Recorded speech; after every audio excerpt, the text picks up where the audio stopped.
आणि मराठ्यांना शेवटचं सांगतो, तुम्ही कोणत्या पक्षात राहा, मी तुम्हाला पक्षाचं काम करू नका म्हणणार नाही, पण जातीवर वेळ आल्यावर अगोदर जातीचं काम नंतर पक्ष, कारण जात ही आपली बाप आहे, नेता आणि पक्ष आपला बाप नाही.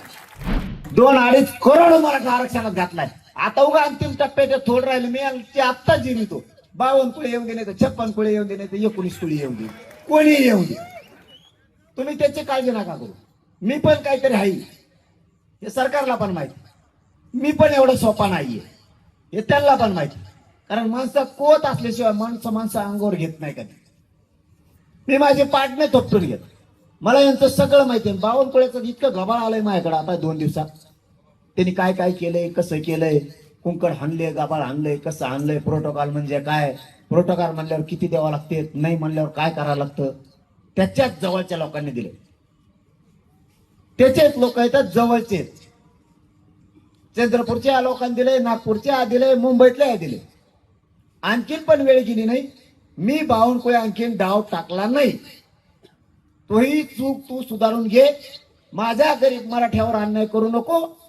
जातीवाद आणि तू जातीवादी हे शिक्का तुला लागू देऊ नको. तू जर प्रमाणपत्र रद्द केलेले ते पुन्हा दिले, आमची झालेली चूक, तू केलेली चूक जर सुधारली, तो आमचा काही संबंध नाही, मलाही राजकारणाशी काय देणं घेणं. आणि मराठ्यांना शेवटचं सांगतो, तुम्ही कोणत्या पक्षात राहा, मी तुम्हाला पक्षाचं काम करू नका म्हणणार नाही, पण जातीवर वेळ आल्यावर अगोदर जातीचं काम नंतर पक्ष, कारण जात ही आपली बाप आहे, नेता आणि पक्ष आपला बाप नाही.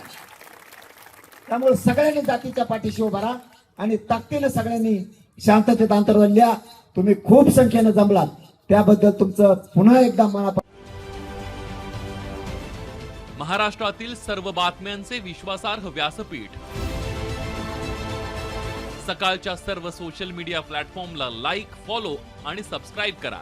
तसंच सर्व नोटिफिकेशनसाठी बेल आयकॉन प्रेस करायला विसरू नका.